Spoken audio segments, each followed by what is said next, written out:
the Office of Emergency Management for Los Angeles County. There is an extreme amount of frustration, anger, fear with regards to the erroneous messages that have been being sent out through the wireless emergency alert system across LA County. I can't express enough how sorry I am for this experience. First of all, I want to clarify, this is not human-driven.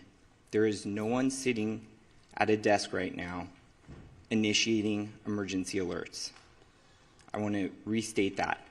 Right now, as these alerts are being issued, they are not being activated or initiated by a person.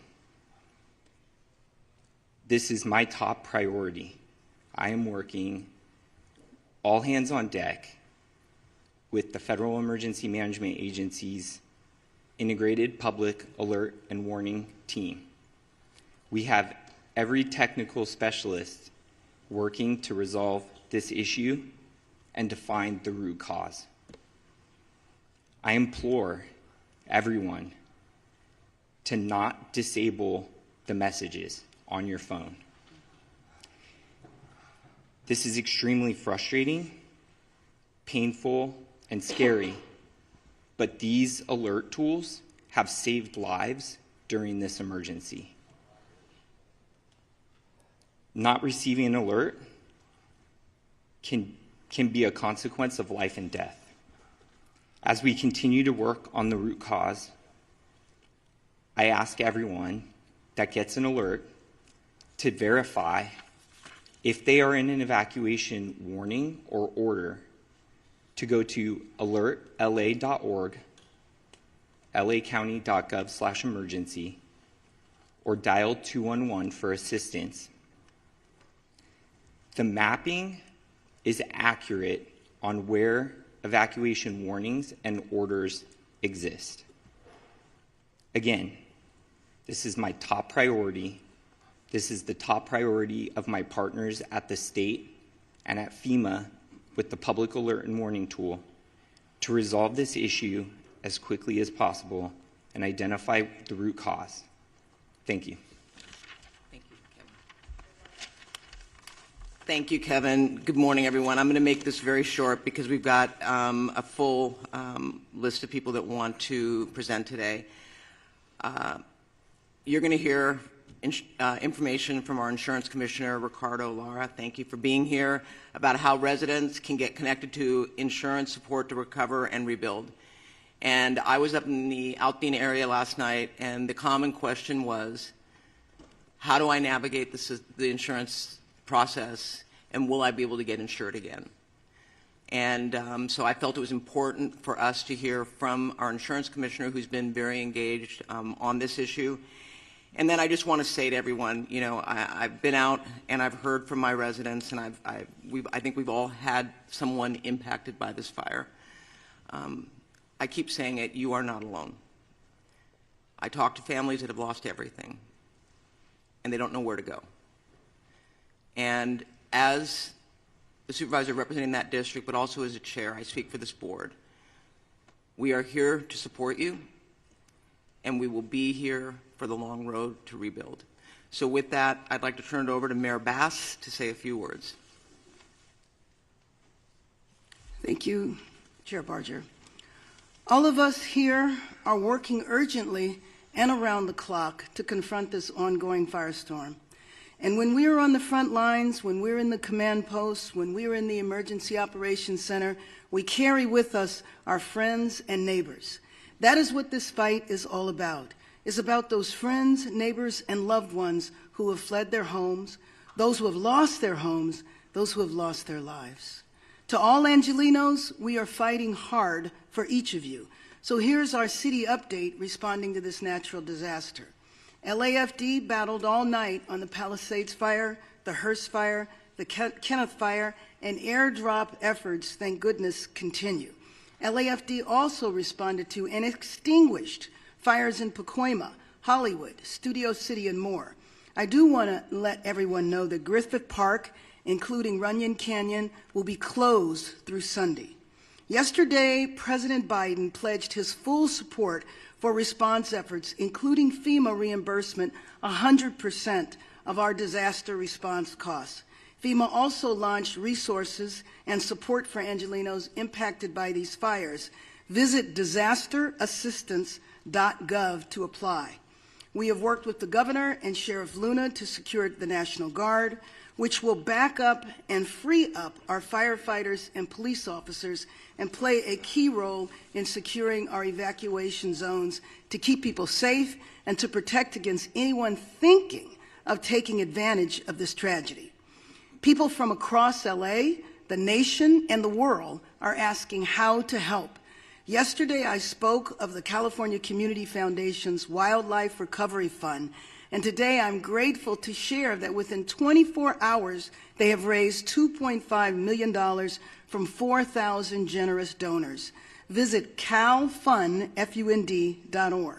I also mentioned that Airbnb has been working through the 211 online portal to provide free temporary housing. Now, the demand has been extremely high, and Airbnb has increased their commitment to providing emergency assistance for now 25,000 evacuees, first responders, and others impacted by the fires. Visit 211la.org to get connected. With so many homes and businesses lost, we are already putting plans in place to make sure that we aggressively rebuild. My office is leading the city effort to clear the way. Red tape, bureaucracy, all of it must go. This will be an enormous undertaking, but we will be ready for it because we will not rely on the old way of doing things. For this recovery, we will have, like we have done in other areas, we shake up the system and move forward with new strategies and policies. I don't believe that there is anything that Angelenos cannot do if we stand together. Thank you. Now I'd like to introduce LA County's 3rd District Supervisor, Lindsay Horvath. Good morning. I want to first start by thanking our first responders who were focused in the Topanga region yesterday and responded swiftly to the Kenneth fire. Incredible action from firefighters who are giving multiple fires absolutely everything they've got.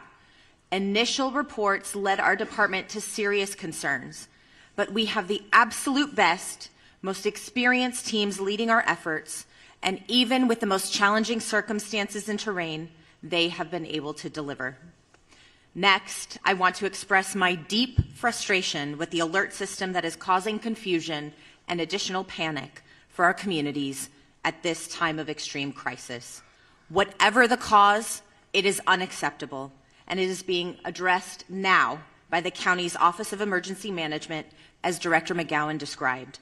We'll be investigating what happened, how, and why at every level in our exhaustive after-action process to ensure it is corrected. There is a reason why we have redundancies in our communication system.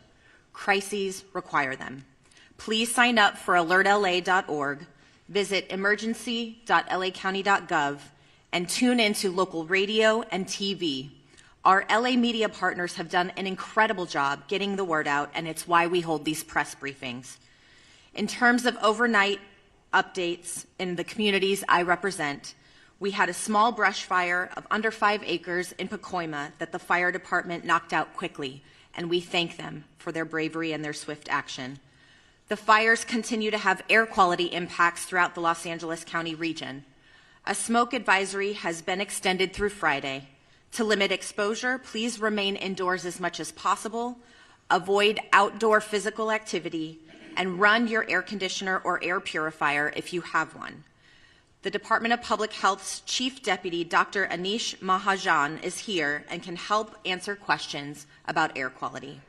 The strength and resolve of Los Angeles County residents, as well as our extraordinary first responders from every level of government, as well as our private citizens from across the country and right here in our own county, will be the way we get through this unimaginable tragedy.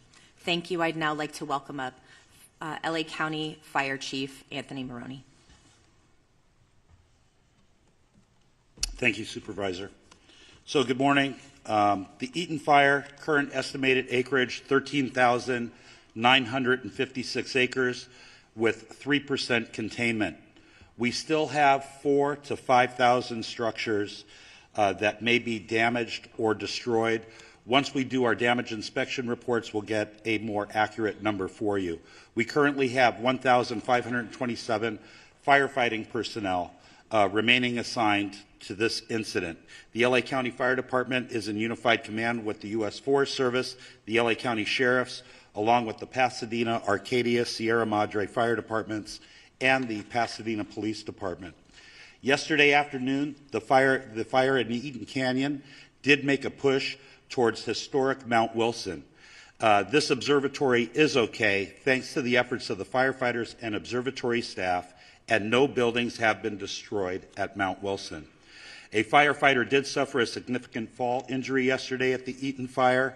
He remains hospitalized. He's resting comfortably, and he's in stable condition and expected to make a full recovery. The cause of the fire remains unknown, and we will advise the media once we get the cause determined. We are appreciative to our many mutual aid partners from out of state for providing assistance to Los Angeles County in our time of need. Thanks to the increased number of resources assigned, the region is in a much better posture than we were earlier this week. And I have been advised that mutual aid resources from Canada are arriving now. The National Weather Service predicts that the red flag will continue through Friday, or continue today through 6 p.m. However, our priority is also going to be to prepare for the next red flag event that is predicted to begin on Monday. I would also like to provide a brief update on the Kenneth fire that erupted yesterday near the Victory Trailhead at the border of Ventura and Los Angeles counties. Thanks to the quick action of first responders and aerial assets, the fire has been stopped. It's currently at 1,000 acres. We have 35% containment, and no structures are reported damaged or destroyed. One important topic I want to talk about is that we did have a drone incursion yesterday at the Palisades fire. Unknown exactly what time this small drone hit the wing of our CL-415 Super Scooper aircraft that we currently have on contract from the province of Quebec. The pilots were unaware that they hit the drone. It wasn't until they landed at Van Nuys Airport that the maintenance staff noticed that there was a fist-sized hole in the leading edge of the wing inboard of the landing light. That Super Scooper will be prioritized for repair 24/7. It should be flying Monday. We only have 2 of them. Everyone should know, all of your viewers, flying a drone in the fire traffic area is not only dangerous, but it's illegal. We do have our federal partners behind the scenes are going to be implementing procedures to be able to follow drones in our 2 large fire areas, and they will be able to identify who the operator of that drone is. The most important thing to know is that if you fly a drone at one of these brush fires, all aerial operations will be shut down. And we certainly don't want to have that happen. Before I close, I would like to thank Supervisor Barger and Horvath for their unwavering support and leadership. I would also like to acknowledge the tireless efforts of first responders who continue to place themselves in harm's way to protect our residents and property. Thank you. I would now like to bring up Fire Chief Kristen Crowley of the Los Angeles City Fire Department. Thank you, Chief Maroney. So I'll just be providing a brief update of the overnight operations of our fires. So Palisades fires. This fire was currently tracked at 20,438 acres with 3,073 personnel assigned. Crews worked very, very hard overnight, strengthening our containment lines and addressing multiple spot fires in and around the Topanga Canyon area. Resources responded to the area included our air assets to aid in the containment efforts. Due to the favorable overnight weather conditions and the diligent, and I'll focus on the diligent work and effort and commitment of our first responders, we can report that the Palisades fire is now 8% contained. Wind gusts are expected to increase in daylight hours that will test our containment lines. Our firefighters will continue to respond to any flare-ups and increase our containment lines. Evacuation orders remain in place. The Hearst fire, due to more accurate mapping and acreage, has been updated to 771 acres with 37% containment. All evacuation orders and warnings have been lifted. The Kenneth fire, forward progress has been stopped with 35% containment at 1,000 acres. All evacuation orders and warnings within Los Angeles City have been lifted. I personally want to make sure that we thank and show our deepest gratitude to all of our Los Angeles City firefighters and all of our partners as we've been battling these fires for now. We're going into day 4. Thank you to LAPD for assisting us in keeping our communities safe. And lastly, thank you to all of the agencies who have come to aid during this time of help, and it absolutely does not go unnoticed. Thank you.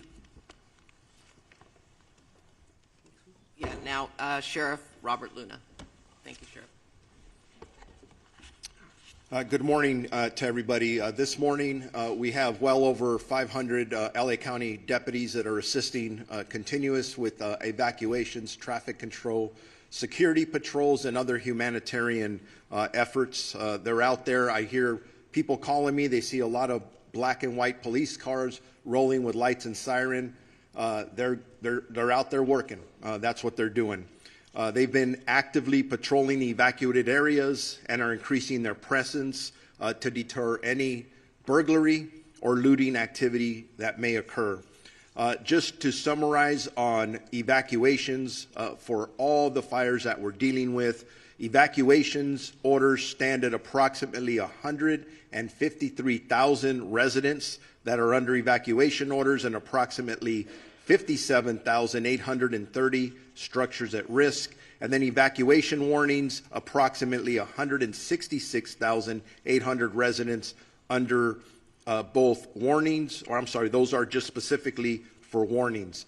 What I want to go to next, and we started talking about this last night, is a curfew. A curfew order has been established for the Palisades and Eaton fire areas in all mandatory evacuation zones. That will be in effect.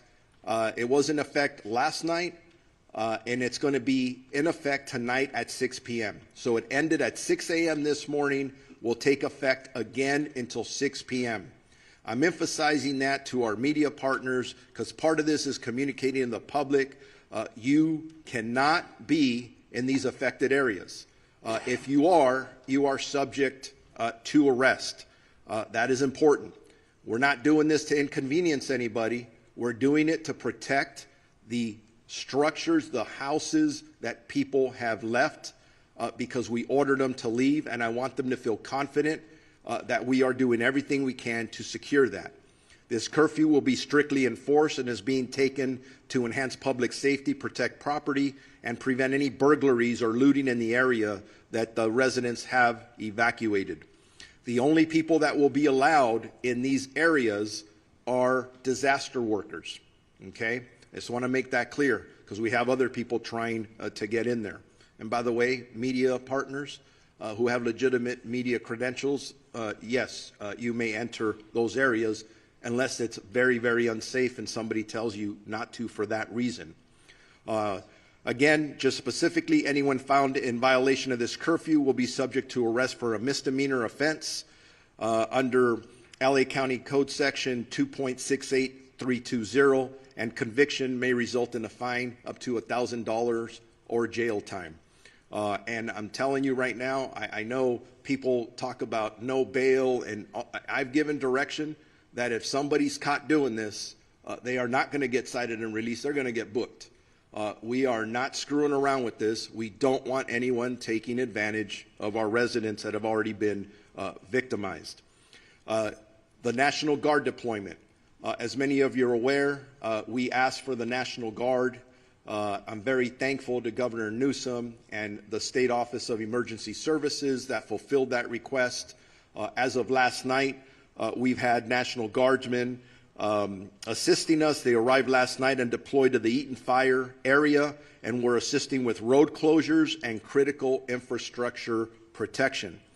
As additional guard personnel arrive, and they will be in the next 12 to 24 hours, the Sheriff's Department will strategically coordinate their deployment with other partners such as the Los Angeles Police Department, Pasadena Police Department, Santa Monica Police Department, Azusa, and Arcadia.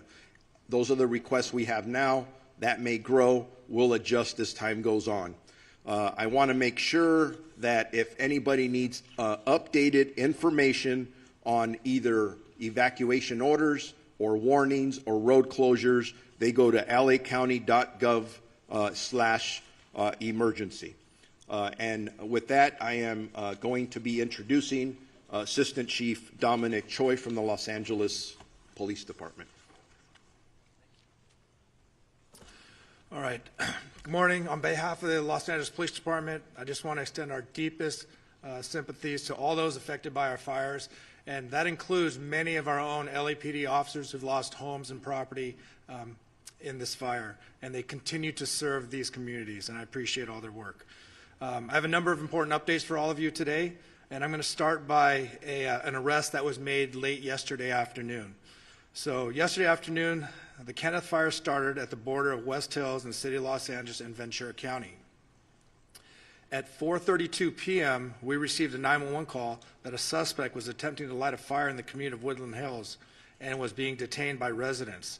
Officers from LAPD's Topanga area responded and took that suspect into custody.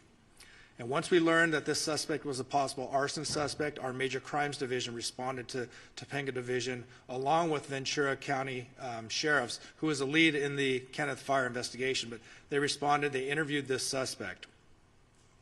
After the interview and additional investigative steps, looking at some additional evidence that was present, they made the determination that there was not enough probable cause to arrest this person on arson or suspicion of arson, and therefore this person was arrested on a felony probation violation. This investigation is ongoing, however, and I'd like to thank those community members that were involved in this and helping us bring this person to our attention, and so we can have an ongoing investigation. The second point I want to talk about is for any of those people looking for loved ones or missing people related specifically to the Palisades fire. Now, the county is also doing this for the Eaton fire, but for the city of Los Angeles, we've stood up a family assistance center. This center is located at Chevy Hills Recreation Center, and it's at 2551 Motor Avenue. It's going to be open today from 10 a.m. to 6 p.m. and tomorrow from 9 a.m. to 5 p.m. We will have 10 officers there ready to receive anyone who needs to report a missing person related to the Palisades fire. We will also have the American Red Cross, the Mayor's Crisis Response Team, the LA County Medical Examiner's Office, and the LA County Department of Mental Health. They will be there to help support, answer questions, and provide information as necessary. Again, I just want to emphasize this is for missing people related to Palisades fire. This is not for any other issues related to the fire. LAPD and our law enforcement partners are actively maintaining law and order in the areas impacted by the fires. We're patrolling these areas to deter criminal activity and to continue to ensure public safety. Today, we're deploying 210 officers in these impacted areas. This deployment includes our partners from LA Port PD and LAWA PD, and I'm thankful for their support. Again, protecting our homes, businesses in evacuated and vulnerable zones are our priority, and we will continue to ensure that no one takes advantage of these situations. You've heard this message before, but I'm going to say it again because it's so important and so critical. Looting has zero tolerance. Looting or exploiting in the disaster areas will not be tolerated. Anybody caught looting or committing crimes in the affected areas will be arrested and prosecuted to the fullest extent of the law. We'll remain vigilant and patrol these areas and ensure that we can mitigate any activity like this. And again, if you haven't already done so, you will start seeing in the city of Los Angeles the National Guard being deployed at the Palisades fire. Their role is going to be traffic control, managing roadways to ensure access to affected areas is restricted to authorized personnel only. They're going to be manning critical infrastructure security, as well as doing checkpoints and verifying credentials for those for ingress and egress. And lastly, these measures controlling access They are necessary. I just want the communities to know they are necessary for public safety and for proper community recovery. They are inconvenience, but it's something that we have to do. Residents are encouraged to call 911 if they see any suspicious activity. Law enforcement, National Guard, and other first responders are here to support this community and ensure their safety in a difficult time. Our commitment remains steadfast to restoring safety and normalcy as quickly as possible. Your cooperation and resilience from the community are greatly appreciated. Thank you. And at this time, I'd like to introduce Los Angeles County District Attorney Nathan Hochman. Thank you and good morning.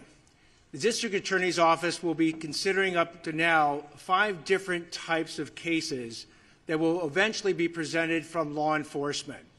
Let's start with arson. If it is determined that there is a man-made and intentional setting of any of the fires involved in this situation, the people who committed this arson will be arrested, they will be prosecuted, and they will be punished to the full extent of the law. Right now, obviously, law enforcement and the firefighters are focused on containing these properties, saving lives, saving homes. But eventually we will get to the causes of those fires, and at that part the DA's office will be working with law enforcement to go after anyone who is guilty of the crime of arson. Second types of crimes. If people are going to violate this curfew restriction and they get arrested, they will be prosecuted. Let me back up what the sheriff has said. In order to protect the homes of people who've been ordered to leave those homes, the sheriff, the Los Angeles Police Department, and local law enforcement is going to be working overtime to protect your home. In that way, if you violate the curfew, you will be arrested and then you will be prosecuted by the district attorney's office. Third issue, looting. Looting is a despicable crime. For the people who've already been arrested, please know that this is not going to end well. You will be punished to the full extent of the law, and I'm sending this warning message out again. If you want to take and go ahead and take advantage of people who have tragically suffered enormous losses in this county, the district attorney's office, working with law enforcement, will make sure you are arrested, you are prosecuted, and you are maximally punished. Drones. If you're thinking that it's fun to send a drone up in the area for your own amusement, or you want to get information that nobody else can get, and you do it in one of these areas for which drones are not permitted, I'll repeat one more time. You will be arrested, you will be prosecuted, and you will be punished to the full extent of the law. And the last type of crime that we'll be looking at are scams, and we're already seeing them. We're seeing people being targeted in GoFundMe scams by people who are trying to entice people to give money to people who have suffered when the people who are arranging this GoFundMe page are nothing but scammers. You must be aware of who you are being approached by and who you actually can go ahead and give your money to if you want to help them. We're going to see that eventually with insurance scams. We'll see it with government benefit scams. And yes, they are going to target the people who have been tragically affected, and you cannot allow them to do it. I would suggest that if you want internet resources and who to give money to, go to recovery.lacounty.gov. It has a whole list of organizations that you can, if you want to, contribute to, and it does it in both English and Spanish. Also, you can go to the LAFD.gov's website as well. But my message to the public is beware. These scammers look at this as an opportunity. Do not let them take advantage of you. And one more message to the scammers: you will be arrested, you will be prosecuted, and you will be punished to the maximum extent possible. I'd like now to introduce California Insurance Commissioner Ricardo Lara. Thank you. Before I begin, I want to publicly thank the insurance commissioners from across the nation and the international insurance supervisors who have offered assistance and support during this difficult time. My heart goes out to my fellow Angelinos and to the firefighters currently battling these blazes. Let me be clear, my top priority is to protect all affected people during this crisis and assist in their insurance recovery. My primary concern at this very moment is to ensure that wildfire survivors receive the insurance benefits to which they are entitled to as soon as possible. I understand that this may be new and the extent of the calamity here in Southern California, and compounded by the insurance and financial stresses that these wildfires have caused. However, at the Department of Insurance, we have been confronting wildfires and other natural disasters throughout our entire state for a very long time, making us, unfortunately, response experts. Now is the time for you to focus on your family and on your health. The last thing you should be worrying about is your insurance. Here's what I've done to protect our wildfire victims to date. I am using my moratorium power to stop all non-renewals and cancellations. Last night, I issued a bulletin to protect homeowners affected by the Palisades and Eaton fires from non-renewals and cancellations by your insurance companies for 1 year, under a moratorium law that I wrote while I was serving in the state Senate. This covers you even if your home wasn't destroyed or damaged in the wildfire. You can visit insurance.ca.gov to look up your zip code if you are near these wildfires and obtain that protection. I'm also calling on insurance companies to suspend any pending non-renewals and cancellations that homeowners received before these fires started. This means that if you've received a non-renewal from your homeowner's insurance between October 9th and January 7th, essentially 90 days, your insurance company should do the right thing and retain you as a valued policyholder.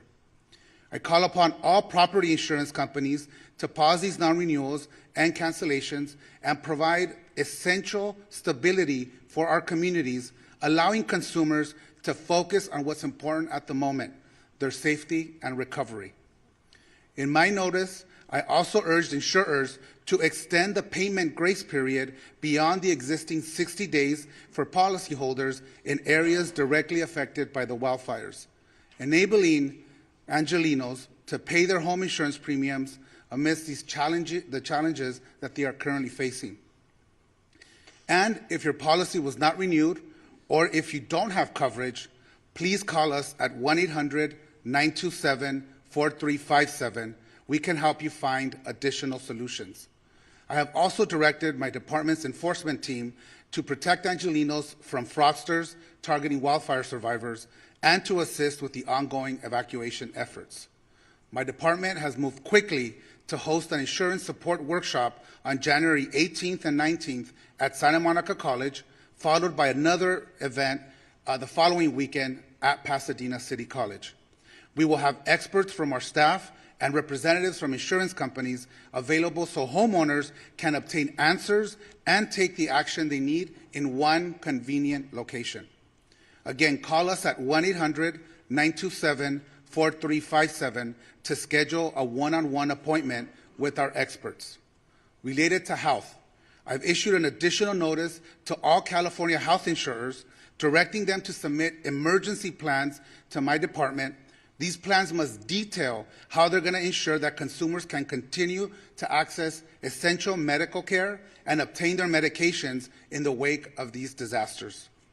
I've been in constant communication with our county leaders, governor, the legislative leaders, and our congressional delegation to identify best ways to expedite our recovery, reduce wildfire risk, and build a more climate-resilient state and communities. Making homes and communities safer from wildfires needs to be a top priority for our state.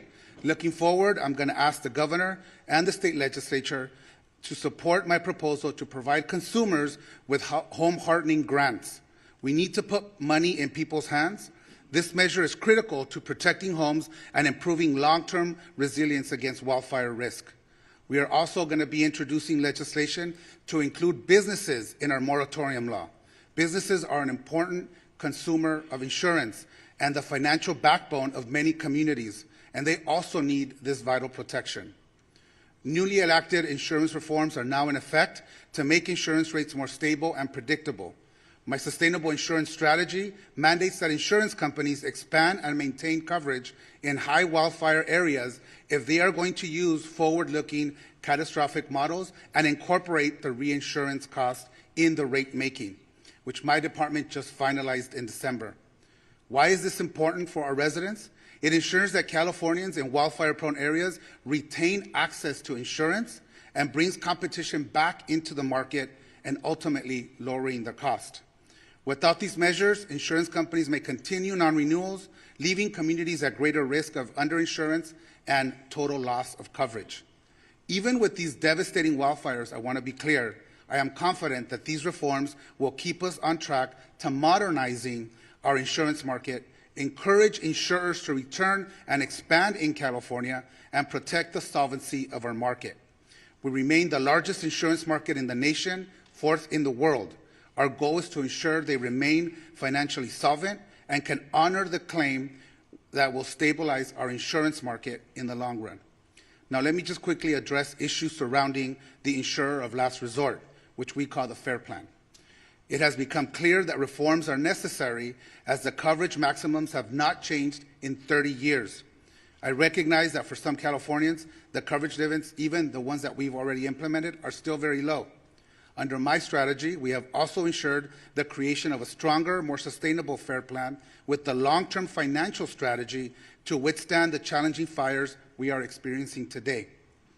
Let me be clear, once the fires are brought under control, we will get data directly from the insurance industry and the FAIR Plan about claims filed, as we have on all the other fires that may or may not happen. We are focused on maintaining the FAIR Plan's financial health while getting people back to the regular market where they belong. In closing, our actions are focused on ensuring that the insurance companies meet their commitments to the consumers, that Californians are protected, not just in this crisis, but beyond. We are here to help. Please call us. We speak multiple languages in whatever language you feel comfortable. Insurance can be complicated. We are here to help you decipher your policy and help you understand what your rights are as consumers. Please call us at 1-800-927-4357, or you can use our live chat feature on our website at insurance.ca.gov.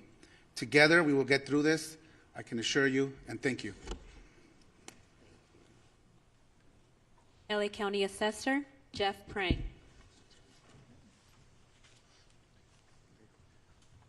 Good morning. Right now, government is very focused on bringing these fires under control, but in the coming days, the focus will return to recovery. Initial reports suggest that 10,000 properties have been damaged or destroyed, with hundreds more likely to be discovered in the coming days. I appreciate that property taxes are not high on the list of things to worry about right now, as so many are focused on housing and safety, but financial issues will soon become a major issue for the victims of the fires. Under California law, if your property, your home or your business has been damaged or destroyed, you may qualify for property tax relief under the Misfortune and Calamity Program. This program allows my office to reduce your assessed value of your property, which is what your taxes are based upon, to reflect the damage. Here are the key details. To qualify, the damage needs to exceed $10,000, and you must file a claim within 12 months. Once filed, we will investigate and verify the claim, determine the cost to cure, and then reduce the assessed value effective the date of the damage occurred. The reduction remains in place until the property is repaired, rebuilt, or undergoes a change in ownership. It does seem clear that we may need legislative help to ensure maximum benefits to victims, and I'm glad some legislators are here today. We look forward to talking to them about making some of those fixes. The filing of this claim also facilitates coordination with the Treasurer Tax Collector's Office, allowing taxpayers who pay property taxes directly, that is not through an impound account with their mortgage lender, to defer their current year property taxes without incurring penalties or interest. We are working closely with our county partners to identify impacted properties and will assist homeowners and businesses through every step of this process. For all claims, we aim to do that, process them as quickly as possible. Once the tax roll is updated, the auditor controller will recalculate the taxes. If you're due a refund, it will be issued, or if taxes remain owed, an adjusted bill with new due dates will be sent. My staff, who's here, has handouts with a lot of the information, these programs detailed. I did want to also emphasize that you should not pay anybody to access these services. My office provides them all for free, and we can be reached at assessor.lacounty.gov or at 213-974-3211. Thank you. Thank you. U.S. Fire Administrator Dr. Lori Moore Merrill. Good morning. Thank you. FEMA and the U.S. Fire Administration remains on the ground to support the response and recovery efforts here for these fires. And I just want to have a reminder, as the mayor said, President Biden, through a major disaster declaration, has committed to cover cost associated with these fires at 100% for 180 days. For those who are affected and individual assistance, you can go to disasterassistance.gov, or if you prefer, to call someone, speak to someone directly. It is 1-800-621-3362. Our hearts remain with those who are affected, and certainly with the firefighters who continue the fight on the front lines. Helen, I'll turn it back to you. Closing remarks by Chair Barker. Thank you. In closing, I just have to say that this is called One Voice, and it's One Voice because while it's focused on unincorporated Altadena and I know Palisades and Pasadena, we're working with our state and our federal partners to ensure that we are providing all the resources necessary. So I want to acknowledge people that are here today. Supervisor Holly Mitchell, our colleague who's here to support us, Pasadena Mayor Victor Gordo, Santa Monica Mayor Lana Negrete, Assembly Member Jess Gabriel, and Assembly Member Jessica Caloza, who are here. Did I miss anybody? I think that's... So, again, I want to thank you all. And with that, we're going to take maybe one question, because I know we've got to run out to Altadena, but go ahead. Okay, why don't we go? Can we just, Supervisor, I'm so sorry. We'll just get a couple over here. 2 or 3. We'll do, by the way, we will do one-on-one interviews afterwards, okay? I will help you get the information you need. Go ahead. Thank you. My question is for Mayor Bass. Jonathan Migliotti with CBS News. Yesterday, you asked for the public's patience as you assess the response. As you well know, then millions of people receive false alarms. It's been acknowledged here in this room that many may now be deactivating their alerts on their phones. I have heard from many people who are ignoring them altogether. We have red flag warnings still in effect. They will resume again next week. There is no rain in the forecast. What are you doing at this point to earn back people's trust and to make sure these mistakes don't happen again? Well, first of all, I think that was addressed at the beginning of the press conference by Kevin McGowan. I would like that from you. I don't, you're the top official here. So let me just be clear. I am going to spend every moment that I can making sure that I am in as many areas as possible, meeting and talking to residents to see what is needed in the recovery. But I also mentioned that we're moving into recovery mode at the same time, meaning that we want to see the city rebuilt. We want to see Los Angeles come together. Let me finish. We want to see Los Angeles come together. You are deflecting from the question. You have millions of people here who get these alerts. They are ignoring them. You still have red flag warnings in effect. There is a real threat here. What is your message to your constituents who are losing faith? You started this entire... I want the residents of Los Angeles region to have faith in what we are doing 24 hours a day. I can say on behalf of our first responders from the fire department, the police department, we are doing everything we can to bring the situation under control, and success has been reported. We know that we're going to have a possible increase in the force of the winds at the beginning of next week, and getting Los Angeles prepared, doing everything we can to save lives. That is our #1 job, to protect people's homes, to protect people's businesses, and to prepare to rebuild Los Angeles in a much better way. We're going to stand united, we're going to stand together, and we are not going to allow politics to interfere, and and we're not going to allow people to divide us for political gain. Thank you. Thank you, Mayor Bass. One over here.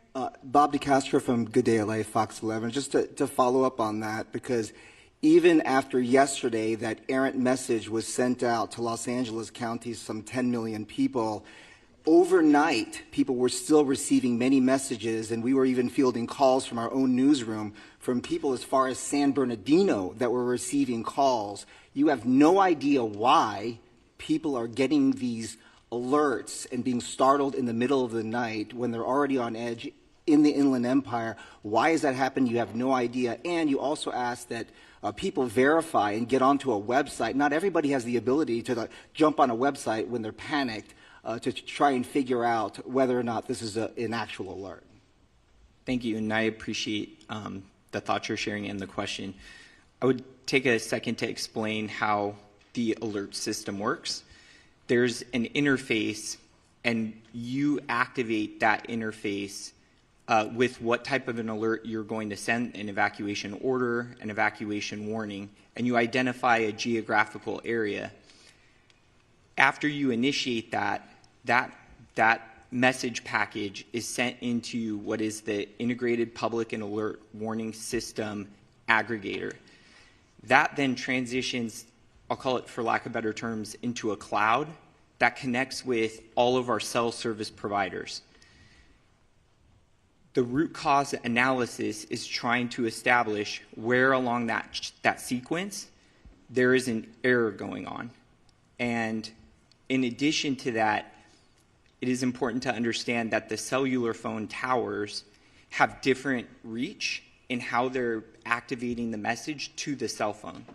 And so it's a common phenomenon that there's a term called bleed over, where a cell phone that may be in a different jurisdiction or a different area is receiving that message from a cellular tower that may be geographically in a different space. So right now our number one priority is to establish how we can work with in coordination with our federal and state partners, how we can stop the messages that are going out right now that are not being initiated by a human action, to stop that, and then understand how that occurred so that the tool can still be used for what was identified as like a critical fire weather that we're still in experiencing and will continue to experience. So can I just follow up on that? The bottom line is we are going to drill down, because I too got the alert. I got 2 alerts, and then I got an alert telling me to disregard the alerts. And, you know, as someone who has communities that are on edge, that are lined up, and I'm sure Mayor Gordo has the same situation going on as well. They're on pins and needles thinking that they're next. So we're drilling down right now, and the way it's described to me is there are towers that are now powering up, and it's up in this cloud. It's kind of like when you send an email and it goes into draft, and then once you hit internet, it gets sent. Similar, but my question is, why can't we turn it off? And the answers we're getting are not satisfying. I'm not making any excuses. It's unacceptable, and it is frustrating because we are asking people to trust us, to believe us when we say evacuate. So if we're going to tell them to evacuate, we better make darn sure we're targeting the right people. So don't think we're taking this lightly. I'm not. And I know that my residents aren't. So I hear you loud and clear. The frustration you're hearing from me is based on the frustration I'm hearing as well from my constituents who are asking, when we get it, is it going to be legitimate? Should we listen or should we ignore? Or disable altogether? So, Chair Barber, the verification, so people are just supposed to go on this website, find this website, and figure out if it's real? I think that's absolutely ridiculous, and I told Kevin McGowan that. To tell people to go on a website when they may not have access to an internet is absolutely absurd, and that is, quite frankly, not something that I am recommending. Obviously, for those that want to find out where the evacuation centers are, or I mean the evacuation locations are, they can go on there, and it is an accurate map. But I'm not going to tell people, if you get the alert, go on and check. I mean, I think that we need to fix this problem so that, in fact, when an alert goes out, it is a legitimate alert that people can listen to. So I hear you. I hear that criticism. I personally, when I heard it, didn't feel that I was going to tell people, well, if you get it, just go on a website. They can, but that's not going to satisfy the frustration that people have. So I just want to make it clear to you. Thank you, Chair Barger. We are at time. We're over time. Thank you. We will do one-on-ones. If you need assistance, please come see me or a member of the team. Thank you, speakers, again. Thank you all for attending.